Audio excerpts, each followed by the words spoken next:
Well, good evening. My name is Janelle Piotr, and I'm the Climate Smart Coordinator for New Paltz.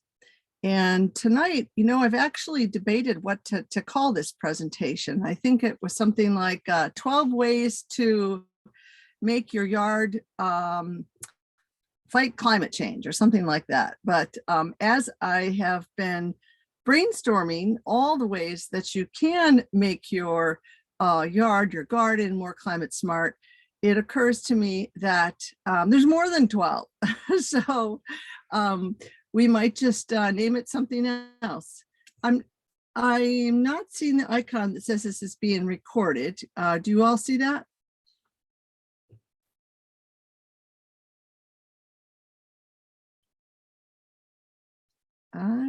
Let's see, stop video. No, I think it is. Okay. So what do you think, guys? 12 ways your backyard garden can combat climate change or make your yard and garden climate smart. Maybe by the end, you'll let me know what you think. So, victory gardens are not a new thing, but I'm kind of thinking as encouraging people to have climate victory gardens. During a climate emergency as we're having and a global pandemic, actually nurturing plants from seed to food allows people to really have some autonomy. And we've actually found that seed companies were struggling during COVID to actually keep enough product on their shelves and mail order because there was just such a huge swelling of people interested in gardening. And that's a good thing. During World War II and One and Two, the government encouraged citizens to plant wartime gardens known as victory gardens. And I think it's a good thing for us to come back to. Another area that there was a surge actually was growing mushrooms. It turns out that a lot of people were interested in growing their own, and it was hard to get the substrate that you need to cultivate the mushrooms.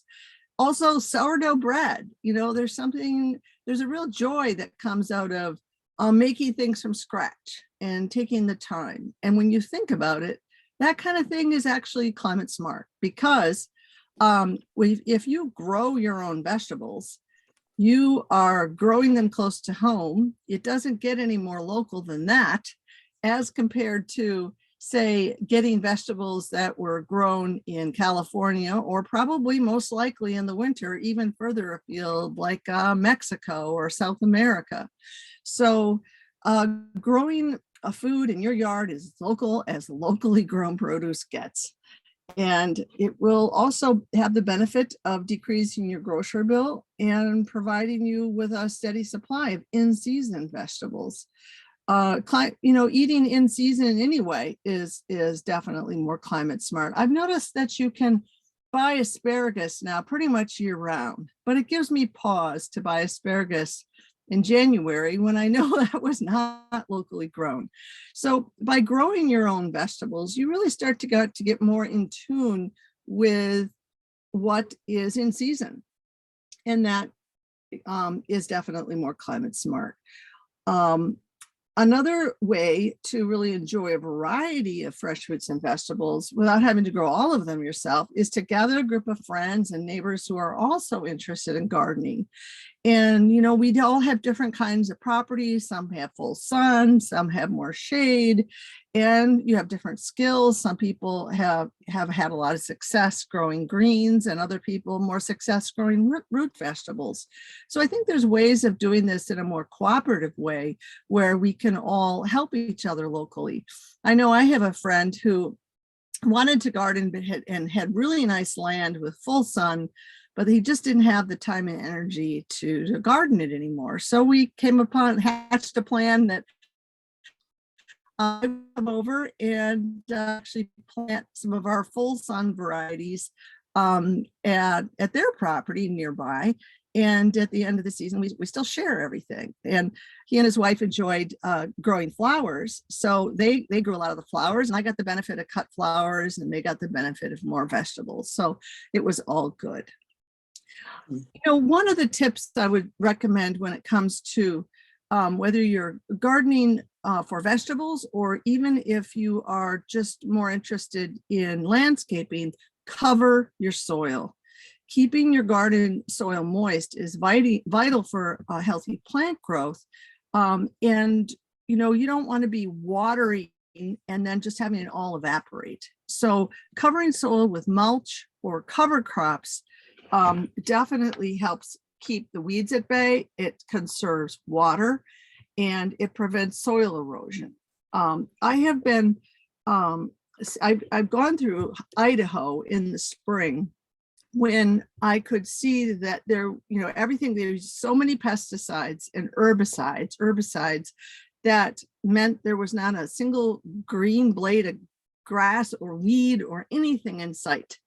And then the farmer hit the field to take a gigantic tractor and till, and you could just see all the topsoil blowing into the sky because there was nothing to hold it there. So cover your soil. It has many benefits. Janelle, can I ask a question? Absolutely. Jump in, Jim. Are you going to record this or? Yeah, I thought I was recording it. Are Great. you not seeing a red icon that it's being recorded? I hope it is. Things look different when. Yes, I do see it. Okay. I do see it. Okay. Yeah, great. Excellent. Thank you. Yes, thank you for the prompt. So using compost. Compost is actually easier to make at home than people realize. It does take some time and patience, but when it's ready to add to the soil, it's very potent and it costs nothing. And it has so many benefits to your soil.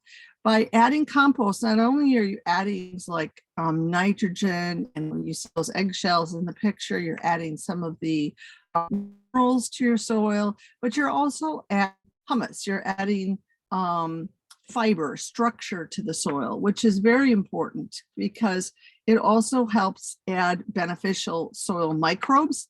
And it becomes sort of like a sponge that holds moisture in your soil, which is a good thing. It's funny, it's good whether you've got, say, sandy soil where water just drains through it really fast, or if your soil is more clay, compost will help break up that clay and allow the absorption of that compost to pull it out of that clay too. So it's really good in all types of soil. Compost also, this is really important, it decreases the carbon footprint of the transportation of your heavy, wet garbage. Heavy and wet, if you put kitchen scraps in it, it will really be a lot more volume than if you're composting those kitchen scraps. And you think now about where our refuse goes. It goes to very distant landfills. If you live in New Paltz, the landfill is all the way up in Seneca Meadows, which is hundreds of miles, and the greenhouse gases, the fuel that's used and the greenhouse gases that are created by hauling garbage that distance really is significant. And then the second part of that is if you have kitchen scraps, waste food going to a landfill facility, it's going to produce methane.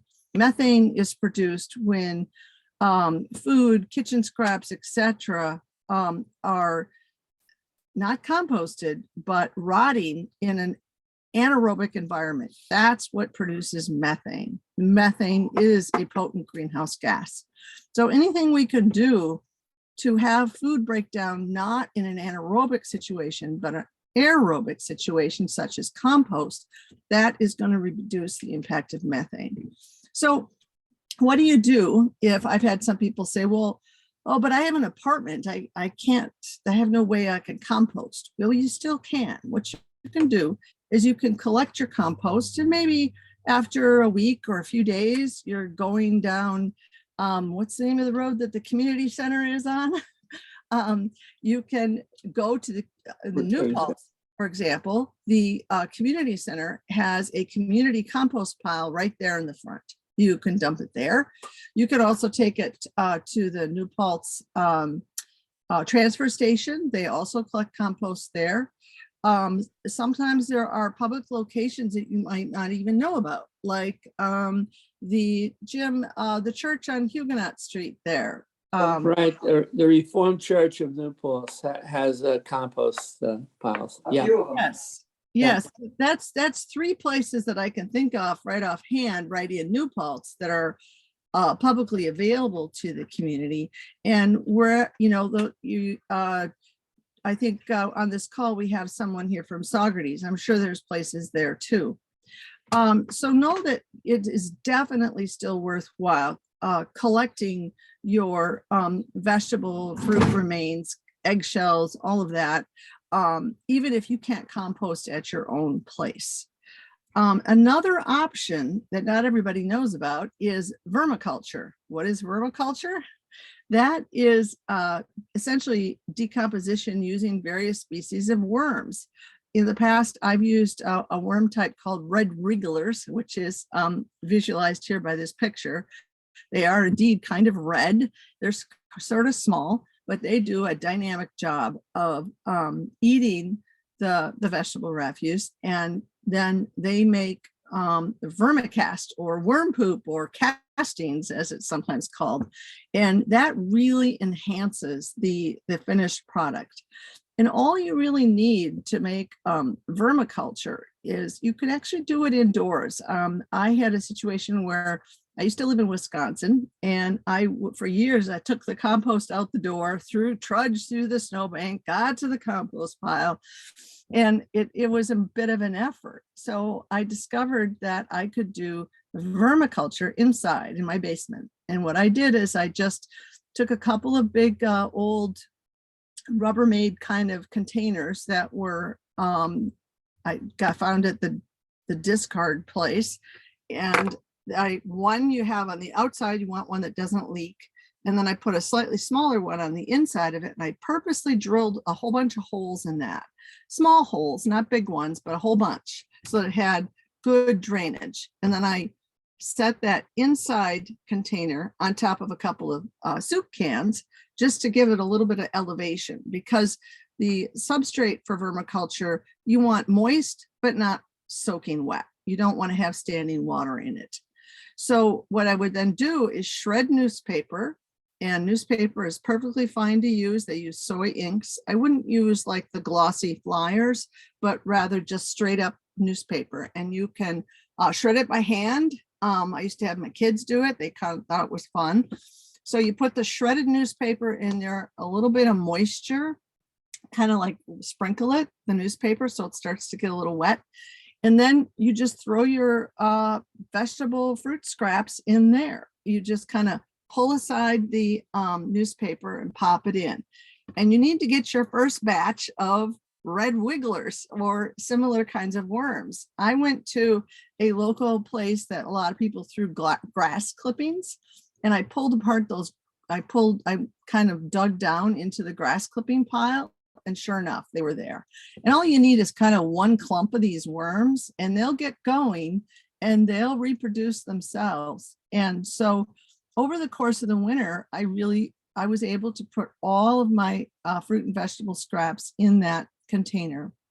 And the worms go into the vermiculture wherever there is new food.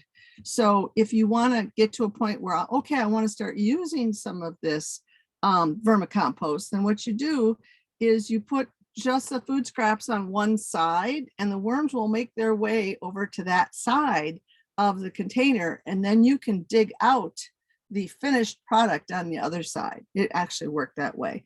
And so at times you do want to add some more shredded newspaper, but there's really not a lot of work involved. And it felt good to be able to have such a really nutrient rich compost without ever having to trudge through 3 feet of snow to get out to the compost pile. So, and the kids enjoy it. It was a fun project to do with the kids. Eggshells can go in there too. Pretty much anything that you would normally compost. We never tell people to never put meat scraps, bones, things like that are obvious, but definitely pretty much any fruit or vegetable. The one thing that I do know that are a little, it's not wrong to put them in, but they won't decompose fast, and that is citrus.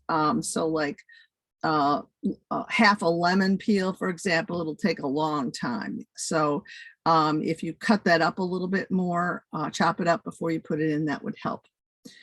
So what's another tip on another category?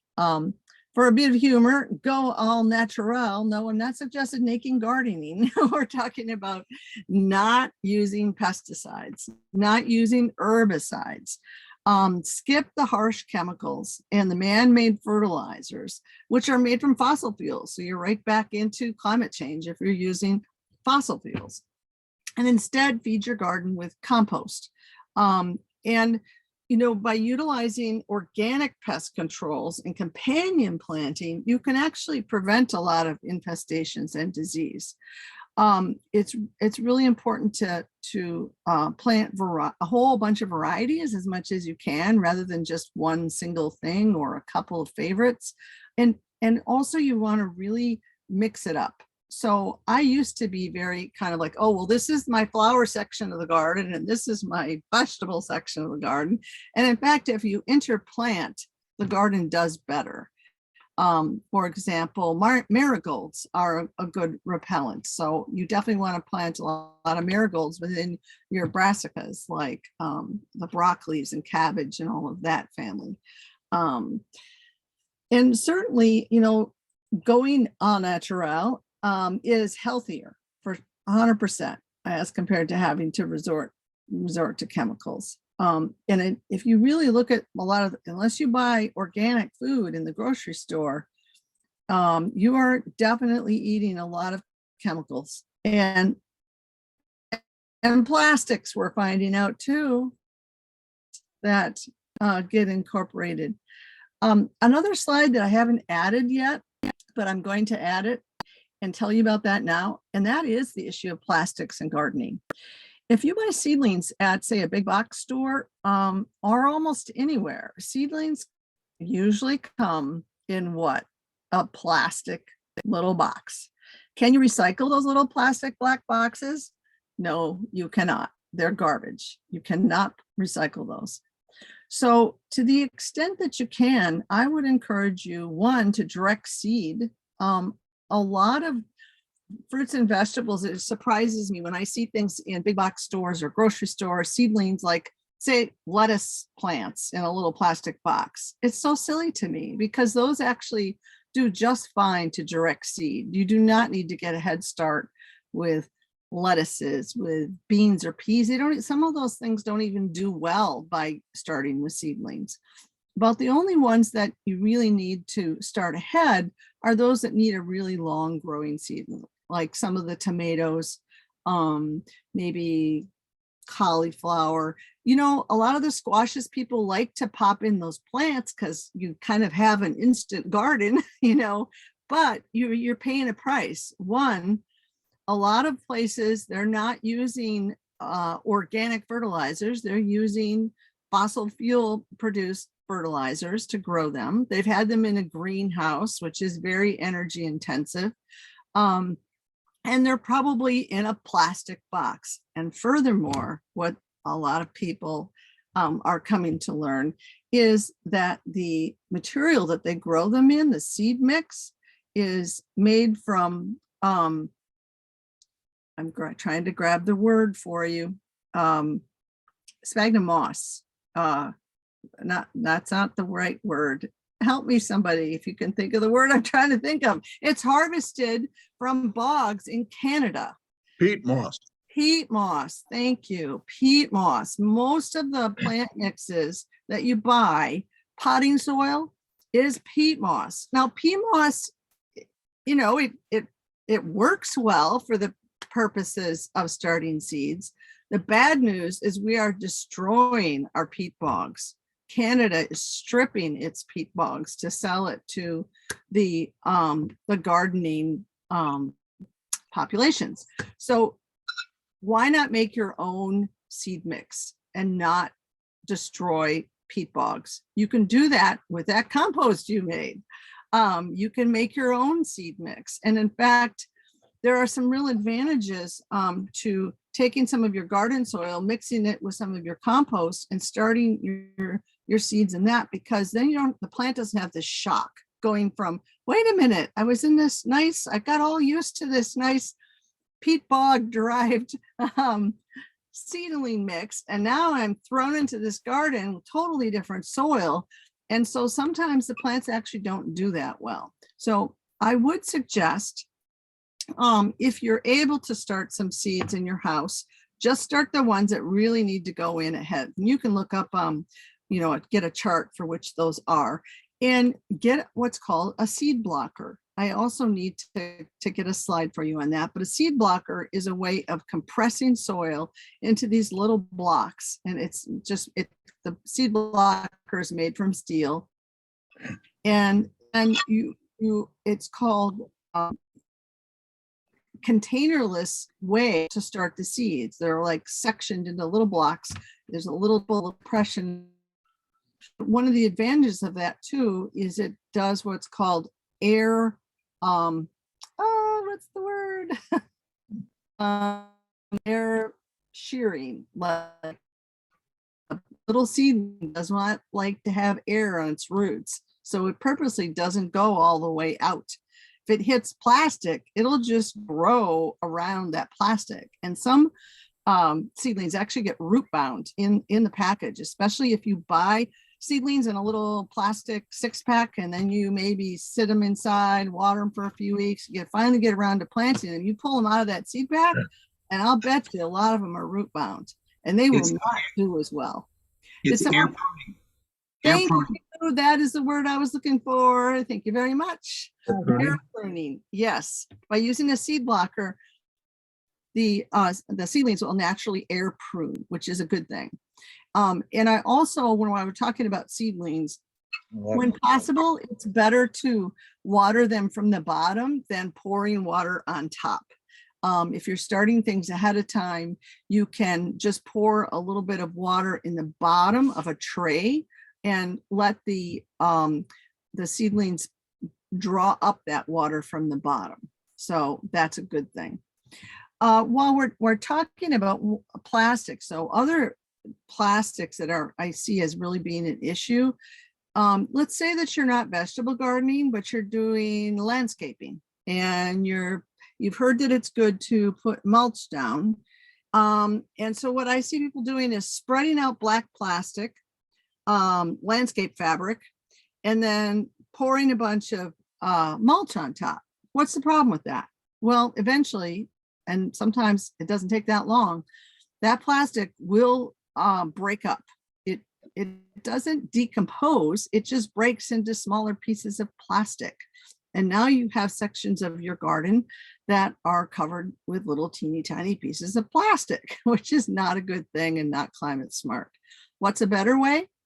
If you just put down a thick layer of newspaper and then put your mulch on top of that, that will occlude the light to prevent the weeds from going. And it actually essentially adds more compost to your soil. So forego the landscape fabric and do use newspaper or cardboard. I have also used cardboard very successfully. What I do is I get a package mailed to me, and I will remove the tape. Definitely take that tape off because it's plastic. And maybe if there's some staples, remove those too, just because you want to step on those later. And lay down cardboard and then the mulch on top. And in fact, that can be an awesome way to start a new garden bed.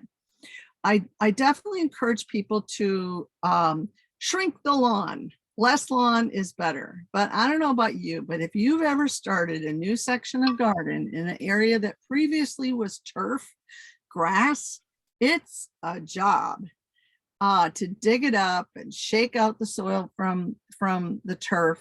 So there are better ways. One way is to just cover the entire area with a thick layer of cardboard and or newspaper and put a lot of mulch on top. And by the next year, that grass will be all rotted down. The few areas that aren't, you can just hand dig that area rather than getting out, the rototiller, again, another gas guzzler and tough, another purchase you have to make or rental. Just plan ahead and you can get that section of your new garden going the year before just by laying down a heavy layer of paper mulch and the cover. So I've talked enough that I realized I definitely add another slide to do with this issue of avoiding plastics. So next, let's talk about pollinators. I'm going to move this over here so it's not blocking it. You need to definitely encourage biodiversity in your yard by growing a variety of plants. We talked about that earlier. And some of them should actually be pollinator friendly flowers or other plants, because in order for your garden to grow, you also need pollination from bees, butterflies, other kinds of insects. So you need to provide the food and the habitat for these beneficial garden creatures just to keep your insects in check and to reduce your need for pesticides. So a couple of ideas here would be flowers like lantana. Not everybody wants to grow thistle, but that does attract insects. Even dandelions. And did you know dandelions are edible? You can actually eat dandelion greens as long as they haven't been sprayed with pesticides. This also, just for a visual fun, you can have things that like hummingbirds if you put in the right kind of flowers. Hummingbirds need like a long tube type flower like the pestamon. So planting a variety of flowering plants that bloom at different times ensures a steady supply of food for pollinators and other beneficial insects. If you want to learn more about this, a really good book to read would be the book by Douglas Ptolemy. And the title of that book, if someone can hop in and tell me while my brain tries to remember the name of that book, Nature's Best Hope. That's the one. Yes, and Nature's Best Hope. He talks extensively just about how important it is for everyone to have their homegrown national park in their backyard, and that how important it is to provide habitat for insects.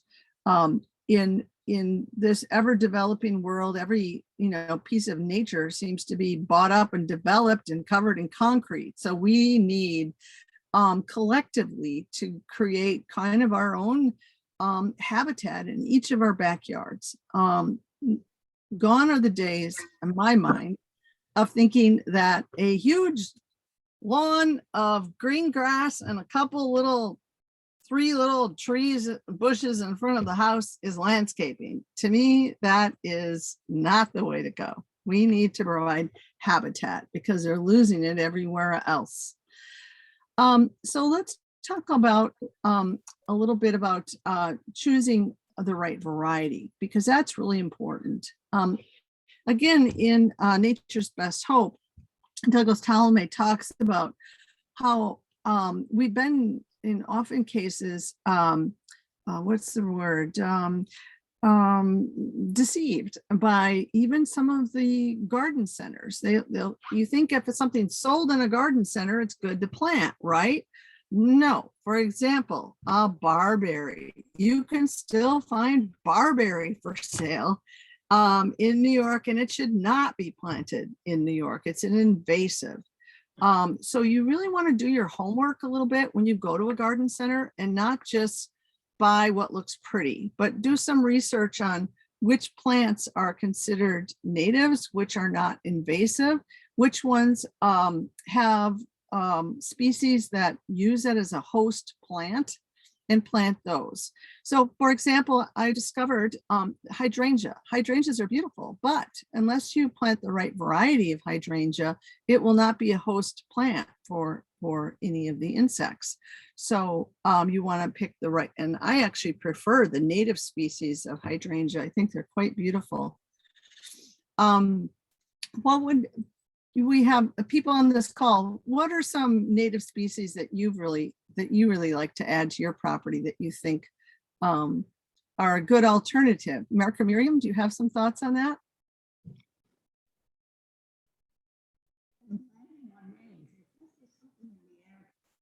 Bee balm. Go ahead, Miriam. Bee balm. Oh, bee balm. Bee balm is an excellent one. Yes. And mountain mint. bergamot, and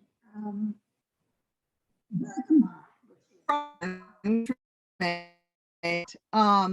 Forsythia is beautiful, but it actually isn't a host plant to any of our local insects. So that really surprised me. So I wouldn't go cut down all the forsythia because they are, but I wouldn't actively plant any more. That's sure. Somebody else have an idea of other natives they like to pop in their garden? Butterfly weed.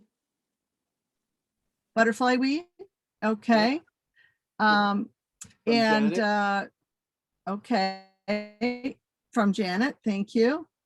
I'm trying to think of the one that is Iris Bloom's favorite in I wish she was on the call. She's jealous, but I would suggest a Catskill Native Nursery as a local place to get native for our area. They're an excellent nursery and not long. If you go to, I some of my plants from big stores, but you definitely want to go in there having your homework done and know what is going to be a good plant and what is you're going to later regret. So it pays to do some research at a time.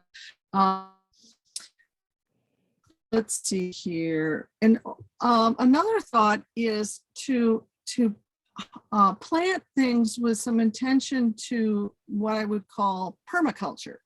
I used to plant before I became such a climate activist. I used to really enjoy planting a lot of annuals. And in fact, in my garden, I would rototill first, but I'm really getting into the idea of no-till and planting perennials. So you want to think about as much as you can to be climate smart, to really try to maximize on perennials. A few added annuals are okay, but I think the lion's share should really be perennials and choosing native varieties. Now, this is a suggestion that I don't do myself, but I'm envious of anyone who has chickens or goats or other kinds of animals on their property that they can enlist for help. I wish that I actually could have guinea fowl on my property because guinea fowl eat ticks like crazy. They are like tick vacuum cleaners, but you have to have the right place and lifestyle to have animal agriculture. But those who have chickens have a ready source of nitrogen fertilizer to use on their vegetable garden. And that's phenomenal. So if you do have a lifestyle or a location where you can enlist the help of animals, I would definitely encourage that. Anyone have any comments? Anybody on this call have chickens or know more about that? Again, No, but we just got back from Scotland and I've never seen as many sheep as they have there. That's for sure. yeah, they don't need to mow any of those fields. They got I didn't see any equipment at all. right. Exactly. And again, here it's about locally made products. Rather than getting your eggs from essentially a chicken CAFO, a chicken egg manufacturing plant is really what they're sadly coming down to. Most of these eggs are grown and the chickens are grown in very inhumane conditions, and they'll maybe say cage free, but that just means that they're in a gigantic warehouse with a little teeny tiny door that makes them legal to say that they're free range. But in fact, the chickens don't even know that they are any out of this building. So if you have the ability to raise your own chickens and have your own eggs, power to you. It's got a lot of advantages. We touched on this earlier, and that is crop rotation. What I actually attempt to do, even in my vegetable gardens, is I do a drawing every year of what I've planted where. I've learned the hard way that if I think I'm going to remember till the next year, I don't always do such a good job on that. So do try to move around in your garden what you plant from year to year. because that really makes a difference. Otherwise, you can really deplete your garden soil of in some locations of like the heavy feeders, for example. You want to intersperse with growing nitrogen fixers, and those nitrogen fixers are things like peas, beans, and other legumes. And I don't have a slide on this specifically, but along with that, it kind of goes with cover your soil, and that is green covers, or sometimes called green manure, which is if you have an open spot in your garden, say you've harvested something and now you've just got open soil, but there's still a couple months of growing season left. Throw some seeds in there, like vetch or peas or something that you can then, you can just cover it back into the soil. It fixes nitrogen, it adds more organic material. It's a really good thing to do. But rotating crops, you definitely want to, like, I don't plant tomatoes in the same place 2 years in a row. And I definitely don't plant my squashes in the same place if I can help it, because I have a problem with squash vine borers. And if I plant them exactly where I had them last year, I will definitely have them early in the season. So do move your crops around to the best of your ability and plant for diversity. In terms of vine borers, if you plant your squash in July, it's after the vine borer has had its Cycle? had its cycle, so you can avoid that. If you're not dying to have those squash, early in the summer. Thank you. That's a really good tip that I forgot about. Yes, the vine borer insect is much more on the go early in the season. So thank you for that reminder. And speaking of vine crops, another vine crop that I just started growing last year, which was great fun and is climate smart, because it can replace, those sponges that you have at the sink or scrubbies, even the ones that are advertised as being made from walnut shells. If you really dig deep, you realize it's kind of walnut shells substituting some part of the nylon, but there's still part of that scrubby that is inorganic. It's not going to decompose. It's plastic. But if you grow loofahs, you grow like a gourd, like a big zucchini, and you dry them out and you cut them up, and they are scrubbies that work really well, but they are compostable. And those kitchen sponges apparently are pretty notorious for collecting bacteria and not being particularly healthy. But a loofah, you won't have any I would not have any compunction problem with just using it for the week and throwing it in the compost and being done with it.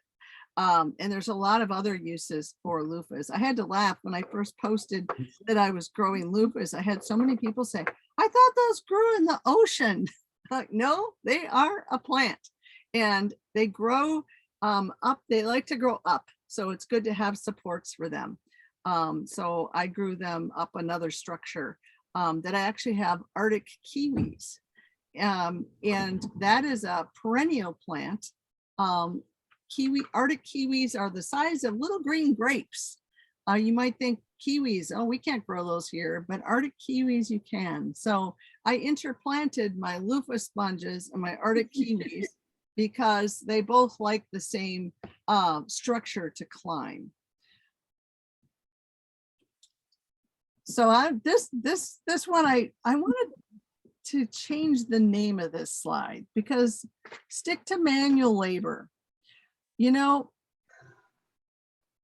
I like power tools, I'll admit it. Like, I use a power screwdriver, I use a power saw, but I'm really trying to get away from using power tools in the garden. For example, rototillers. I no longer use a rototiller. I plant, I have raised beds, and I don't need to turn over the soil in a big way. There is a concept called permaculture, and we could do a whole presentation just on permaculture. But that more and more I'm realizing is the way to go.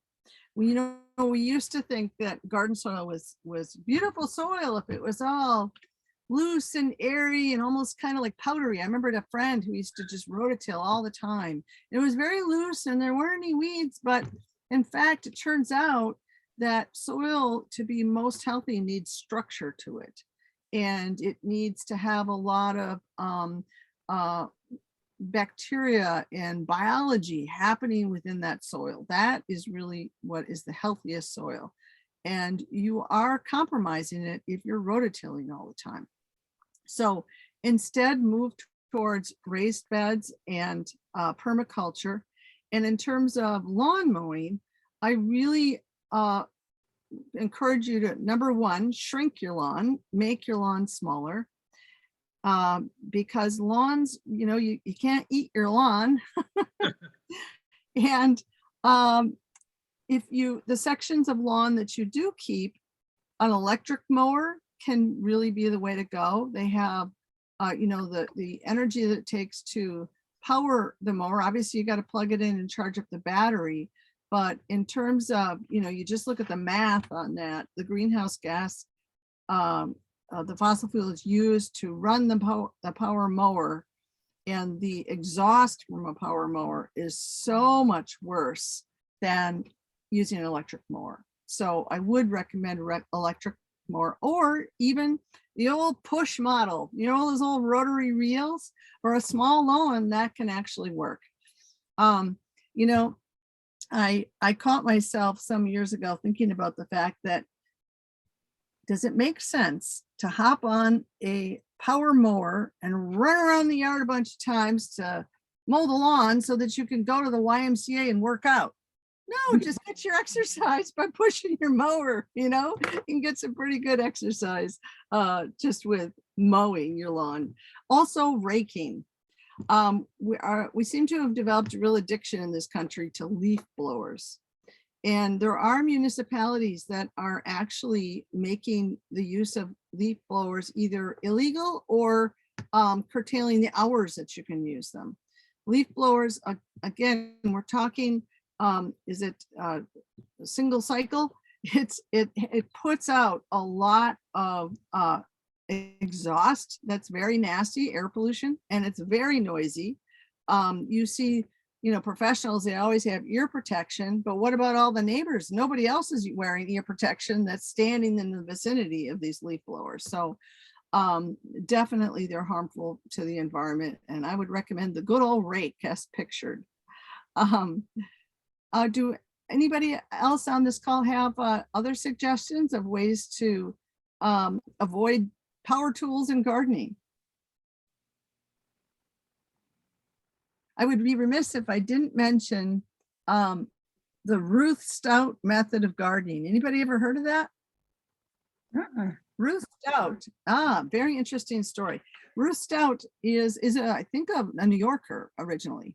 And she took up gardening rather late in age, and she didn't want it to be a lot of work. She's like, there's got to be a better way.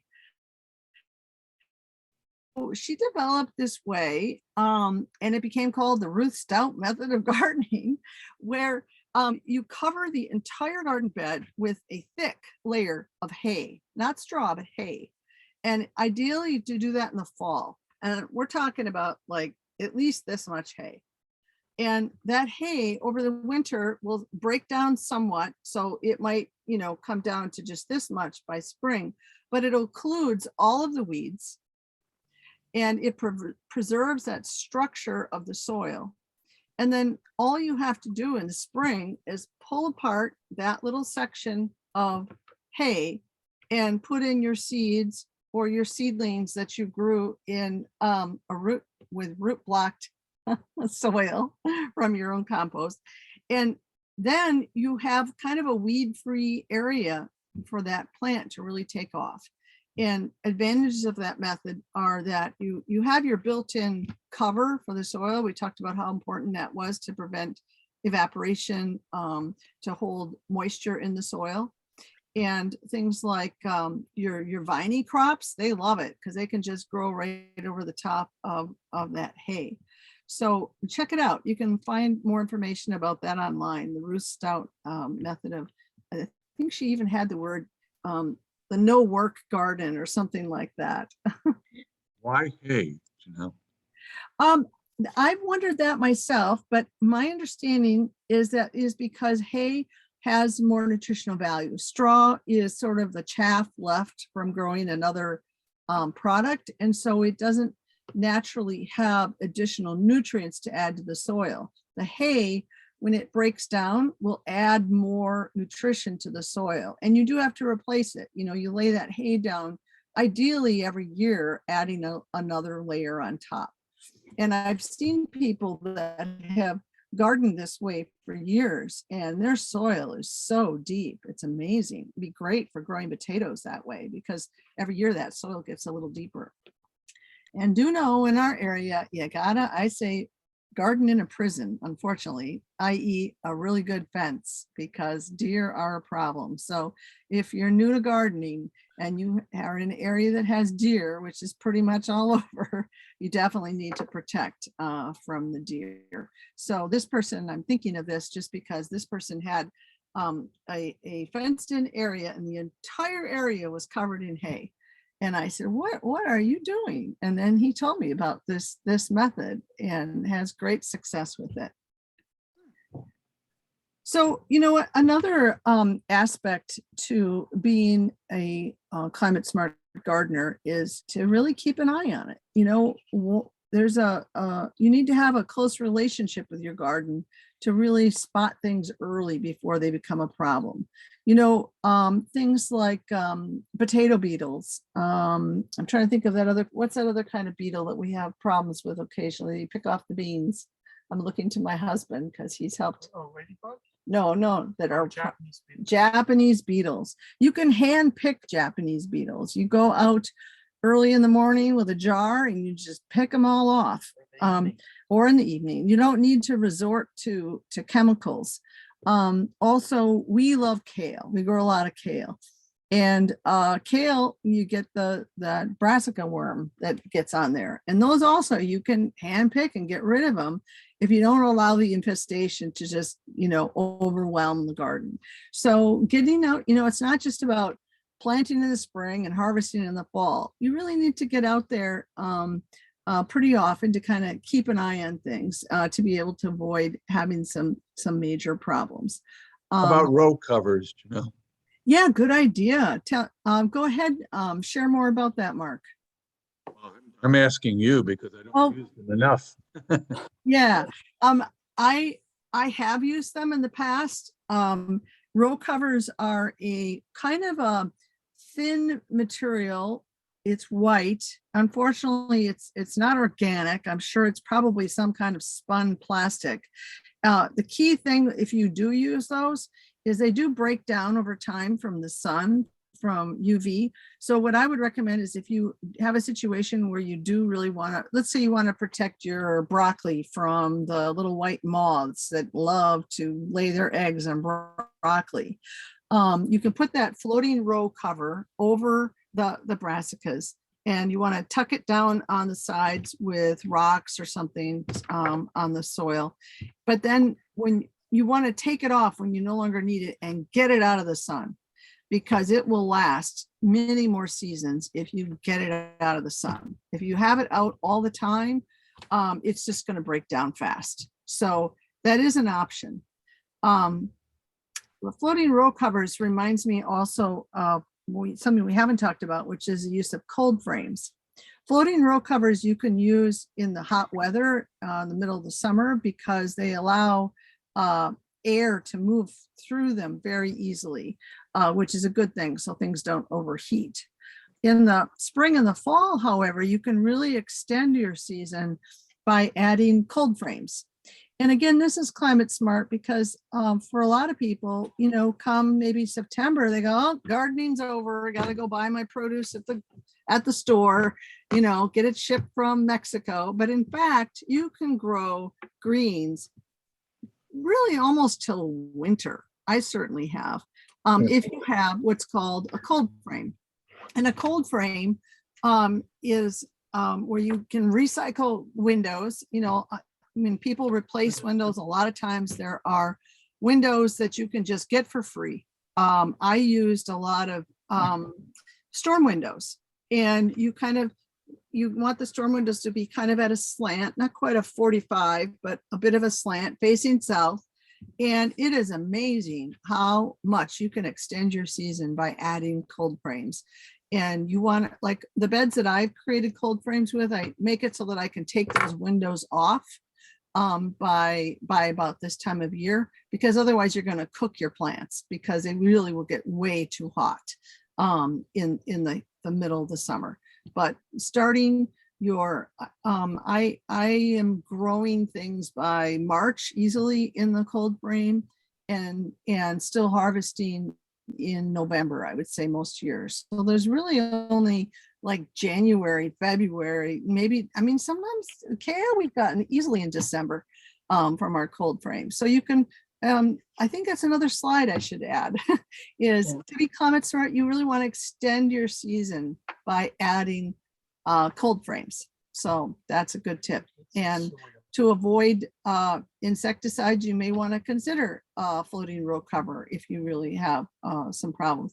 Jim, did you have another addition? Yeah, Janet wanted to go back to the vermiculture, the worms. No, more these worms in the garden now Oh, that are popping. Oh, that's a, thank you. I was going to mention that, but I forgot. The jumping worms. Yeah, Yes. what do we do about that? I was Yeah. so excited when I saw all these worms in the garden. I thought they were really great. Oh my goodness. I'm fertilizing the garden, and then I heard that they're terrible. Yeah, and the reason that they're terrible is that they're voracious eaters. So they will eat all of the humus right out of the soil. And so they're very dangerous for a forest. And so it's another reason to be very careful about what products you bring into your yard, because these are spread by people. You buy a potted plant somewhere, maybe a big box store, and it might have come from an area that had jumping worms. You plant that in your garden, you will now have jumping worms because they are prolific. And Janet, good question about what you do once you get them, because my understanding, you've got a losing battle. If you have them in one area and you know it, you definitely, for example, you're supposed to clean your boots when you leave that area, because if you walk into another area, the eggs are very teeny tiny, you won't see them, and you will get them all over. So that's something to watch. And we all need to learn more about these jumping worms. It's really an issue. I know I called the DEC about a year ago to ask, and I felt like I didn't really get an adequate enough answer. I think everybody is just a little bit at a loss about what to do. But yeah, not all worms are the same. What's interesting though, historically, is did you know that worms are not actually native to our country? They are, the worms that we think of as good things were actually introduced. They are invasive.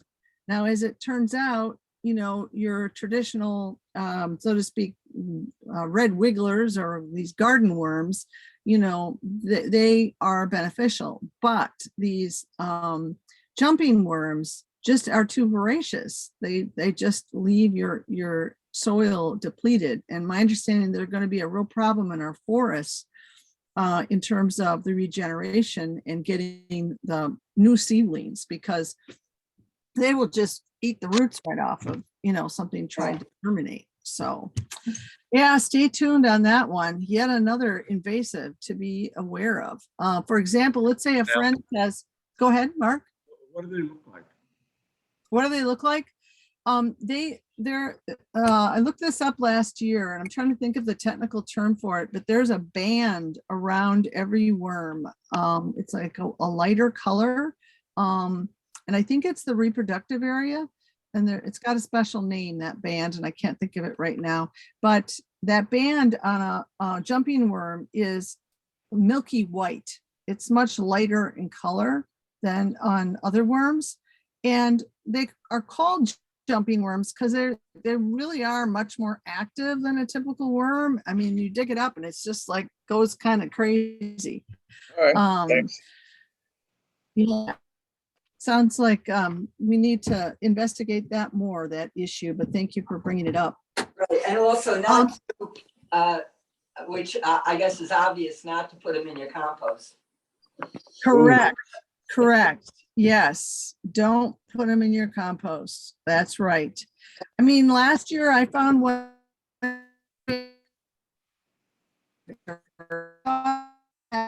jumping worms in my permaculture area where my fruit trees were. Some just hand weeding, and I was just pulling them out and throwing them in a tub of water to get rid of them. But I quickly realized that it's impossible. Somebody else told me, no, those aren't jumping worms. So now I'm confused and I need to get to the bottom of it myself. But I was going to say, if somebody offers you a plant, like they're going to share hostas, you know, I'd be very cautious about that. You really want to take a look when you go to transplant them and make sure you're not bringing in jumping worms. Another topic that's just going to come up now is in terms of planting trees. Because since learning about jumping worms, I'm even more convinced that planting bare root seedlings are the way to go. Because with bare root seedlings, you are never going to be transferring jumping worms.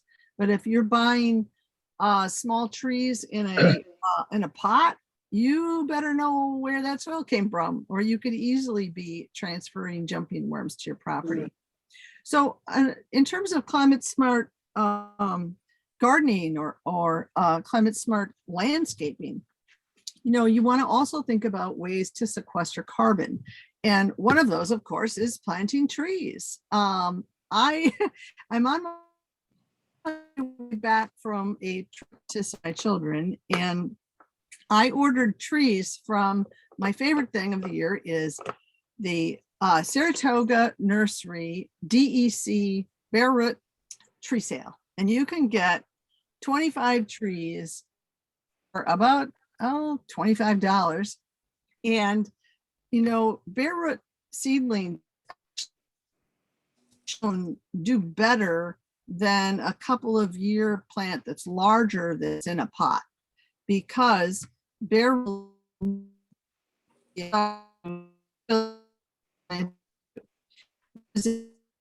you go to the garden center and you buy a nice little tree and you think, oh, this is great, but problem is that soil is going to be probably what, peat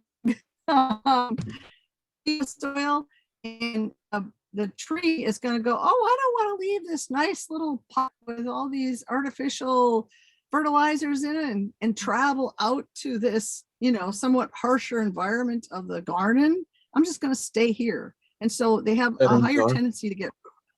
Say again, Mark? No, I'm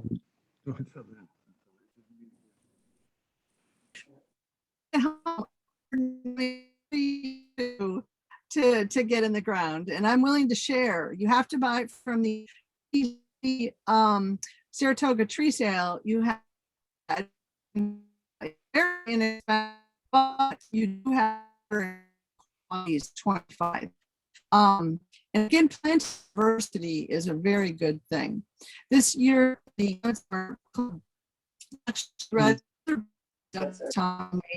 called The Nature of book.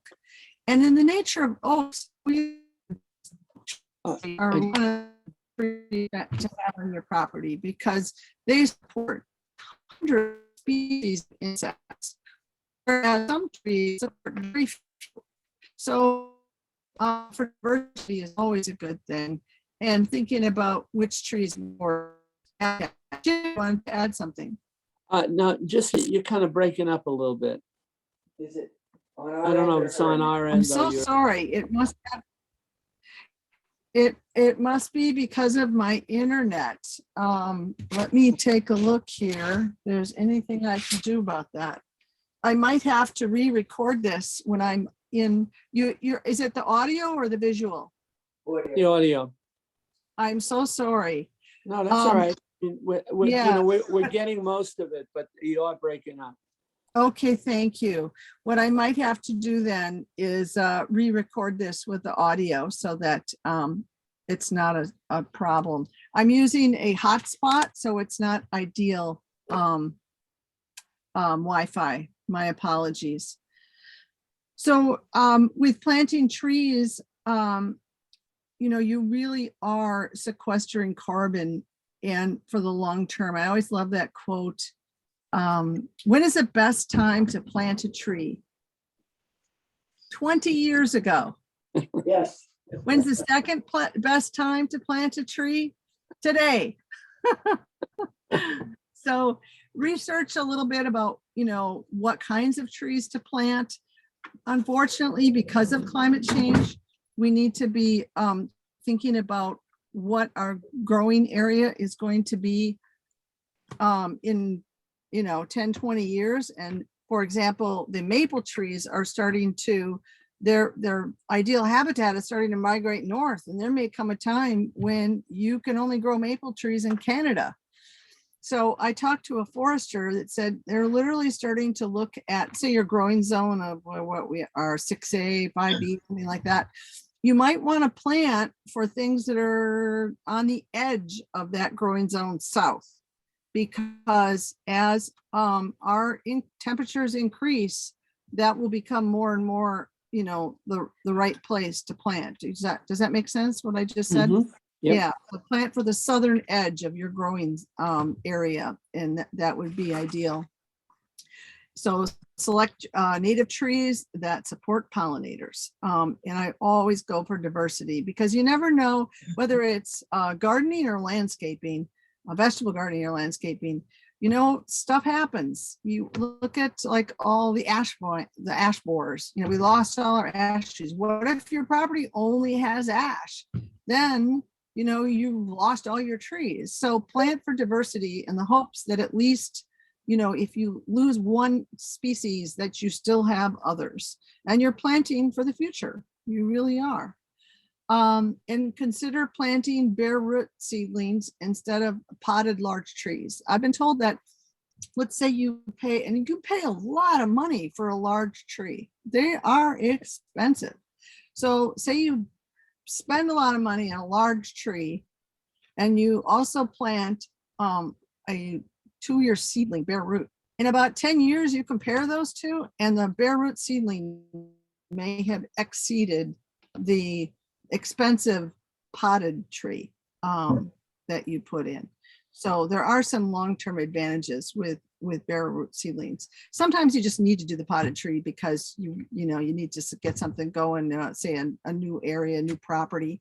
But a lot of times you can get away with bare root. Another technique of sequestering carbon is hugelkultur.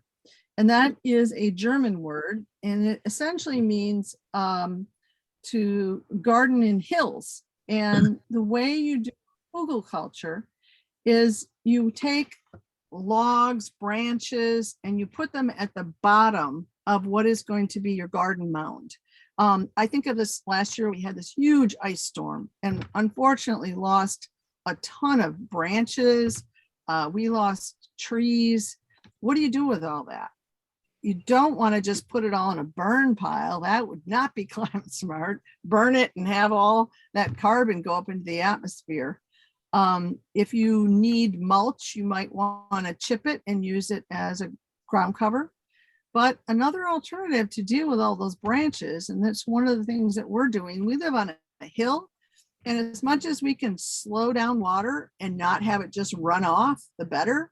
So what we're doing is we're building these hugelkultur mounds running parallel to the hill, and that will hold moisture. Those rotting logs, and they will actually add nutrients to the soil over time. What you don't want to do is put in fresh cut big old logs, put a little soil on top and pop a plant in it. That's not going to work, because initially when the wood initially starts to break down, it will need a lot of nitrogen. And so those plants will not do real well right out of the gate. But if you do it over time, like we've had these branches in the pile now for some time. And then we're starting to add leaves in the fall. The leaves that we do have to move, we try not to move a lot of them. It's more habitat friendly to leave leaves in place. And when you do move them, you want to move them after the pollinators are already out of there. But you can put leaves on there and then cover it with compost. And if I have compost for my, say, my seedlings, I'm going to want to have it screened and really clean and not have any, large bits in it. But for the purpose of hugelkultur, I could take my compost that's still pretty crude, maybe not even fully broken down, and throw that on top of that pile. And so then in fact, I do have a slide. I just remembered, I forgot that I've added this in. Here's an image that kind of shows you an example of a hugelkultur mound. So you can see on the bottom, you have these rather large logs, and then you have branches, and then you cover the whole thing in fact, I think over here, it's kind of hidden by my verbiage, but here you can see how all of the wood is kind of packed in there. And then you add a thin layer of soil on the top. And initially you might just plant maybe some greens or something that don't have real deep roots. And that would be right on the very top on that layer of compost and soil. And then over time, all of those logs break down, and you could really think about growing some things with deep roots. I'm going to experiment actually with putting a mulberry tree on the edge of my hugelkultur and attempt to grow a mulberry tree where it can, because I have very thin soil. It's pretty rocky. There's not a lot there. So hugelkultur is a way of building soil vertically. I've also seen images of people making these hugelkulturs quite steep and growing almost like vegetables up a wall. And in fact, one image I saw, they were using pallets to kind of vertically hold the hugelkultur in place. Another way I've seen it done, if you want to have kind of an instant raised bed, wood is very expensive nowadays to buy, and then it rots, and you don't want to use preserved wood to make a raised bed. Some people are getting like these steel cattle tanks. Well, to fill a steel cattle tank with purchased topsoil, that's going to cost you a lot of money. That's a lot of volume. What you can do is to put branches in the bottom of it, wood branches, and then put your soil on top. And you could maybe halve the amount of soil that you have to put in there. So that's another way of doing hugelkultur. Questions on that? We could do a whole probably, it would be fun to get somebody who is an expert in permaculture, because this is one of the many methods of permaculture is doing hugelkultur. I'd love to go to Germany, for example, where these have been done for centuries, and see some examples of old ones. It must be quite fascinating. Another way to sequester carbon, and this is one I've been exploring for some time now and wanted to do on my property, is biochar, making biochar. Basically, biochar is a way of baking things such that you're not in high heat, but without oxygen. It's called pyrolysis. And that becomes biochar. And it can be buried to sequester carbon. And also, if it's activated by covering it or mixing it with compost or chicken manure or whatever, it activates the biochar. And it, I'm going to move. I'm not sure if you're seeing this, but I'm going to move this over here and show you this image here. Up in the upper left-hand corner, this looks to me to be nut hulls, maybe hazelnut hulls. And if you can imagine putting hazelnut hulls in compost, it just won't work too well. It would be hard to break down. But if through pyrolysis, you heat them in the absence of oxygen, they become essentially charcoal. It's like very brittle. Like if you would pick up this pile of these black shells, it would make a tinkling sound. It would be super lightweight. And if you look under a microscope here in the lower left, it leaves a structure of carbon that's like a sponge, like those are holes. And that they say that if you take, I think it's a gram of biochar, and you measured the surface area of 1 gram, which isn't much, of biochar, it would cover a football field.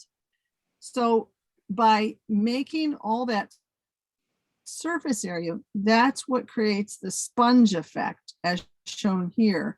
So that when you activate it with compost, all that surface area can hold on to the nutrients from the compost, and it will very much enrich your soil because it slow releases those nutrients.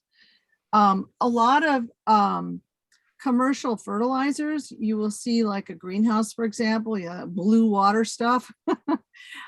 You water that and it just goes right through the soil and on out and it's gone.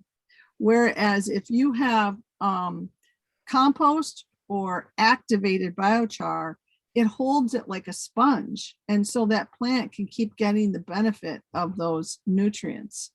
They show, again, this could be a whole presentation on its own too, biochar. There's a lot of ways of making biochar, some very crude and some very high tech. And we're actually hoping to get a presenter on this that does it in a very high tech, a large scale way. But then key after you've made the biochar is the process of activating it. Because if you just put biochar straight into soil and try to grow, because it has that sponge effect, it will draw the nutrients out of the soil to fill all these cavities. So you definitely want to activate before you add it to the soil. And that just looks like putting layers of the biochar and then compost or manure and letting it age, and it will absorb. If you have access to things like fish emulsion, that could be a really great way to also activate the biochar. I'm so sorry. I hope you're hearing me okay. I just got an internet unstable, so I will definitely have to re-record this so we can post it. So that's biochar. Other ideas. What are some other ideas that people have of ways to make your garden, your yard, more climate smart, things we haven't covered? Jim, Janet, Mark, Miriam? No Jim? mowing, Say again? no mow May. No mow May, thank you. I can. I had the intent and I forgot. Yes. We're Officially losing you though. approved by. Oh darn! You tell us about it, Mark. Oh, Since I'm hard to hear. Yes. well, it sounds like the town has passed a statement saying that no mow May is being supported by the town, which means that folks should let your lawn grow during the month of May, allow pollinators to take advantage of it.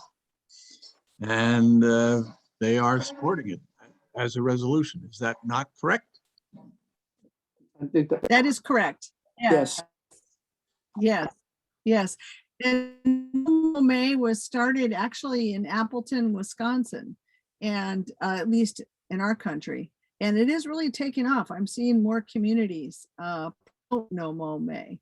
And one of the reasons is that's when a lot of the flowering plants are really taking off and the pollinators need those. So, and as much as we can reduce the size of our lawn and reduce the frequency of mowing, the better, both in terms of the exhaust from the lawnmower and also the benefits to the plants and the insects. So thank you for mentioning that.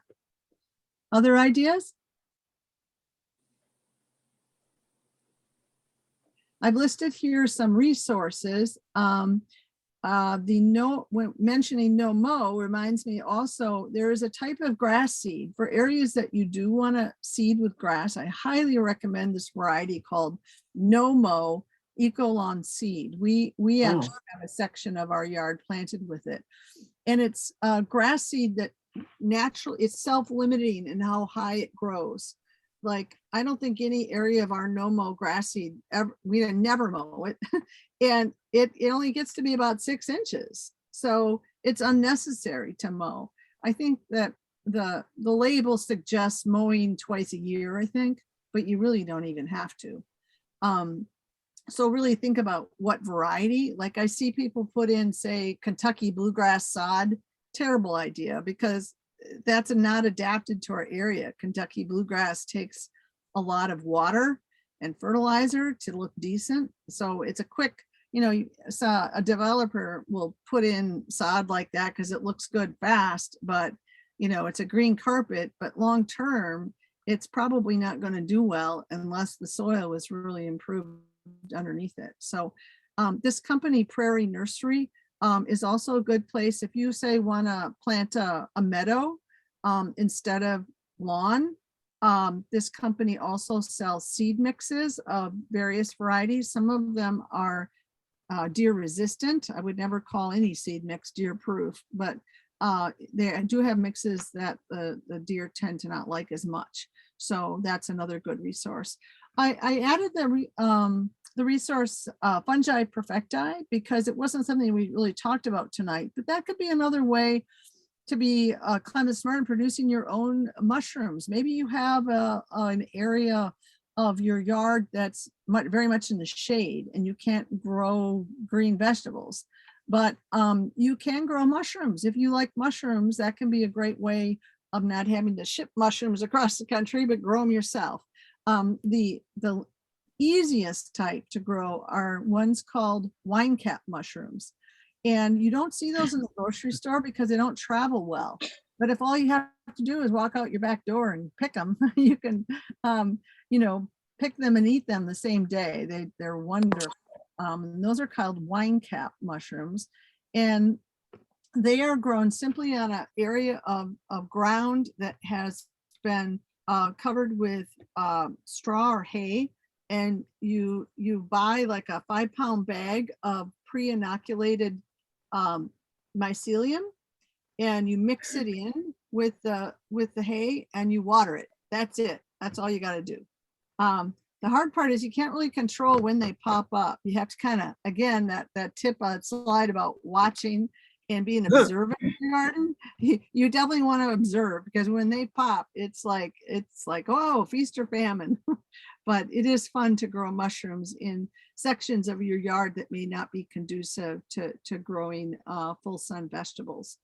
I did mention earlier tonight the Catskill Native Nursery, excellent place to buy and get advice for local natives. And I also mentioned the DEC Saratoga Tree Sale. They have a bare root seedling sale every spring. I would suggest going online. This is the website, and you can first start ordering around like whatever the first business day is in January 2nd or 3rd. And I usually go right to it because there are some that are very popular and sell out. So you order online, and then you can, fortunately, because New Paltz has a DEC office, we can get them delivered right to New Paltz. People in other locations may have to drive to a further location or get them shipped, but we can just pick them up at the DEC, and they have a specific pickup date that makes sense to your area. So ours was just like 10 days ago in New Paltz, they were delivered. So that's a really good thing to take a look at. Other resources that I haven't mentioned that you like?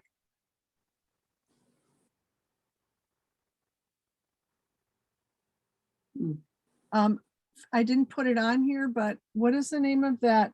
I'm not going to get the name quite right. Tarantillos, where you can buy mulch and soil and rocks. I can't quite get it. Sorry. I'll add to these resources. And The Tantillos? yeah, that's it. Yes, you can. Gardner?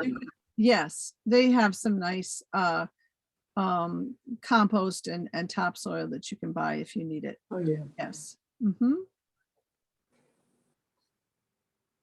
Well, I'd really like to thank everyone. I'm so sorry that for participating. I'm sorry that we had internet instability, which has affected the sound quality. My apologies. So what I will probably do is re-record this, and then we'll be uploading it to the New Paltz Climate Smart YouTube channel, and then we can get it out to more people that way by referencing that. So again, my apologies for the not great sound quality, but I really appreciate that y'all hung in there. And we'll look to, I think we can probably add to this presentation over time. I'm going to try to turn off my camera right now, if I can figure out how to do that. I'm struggling.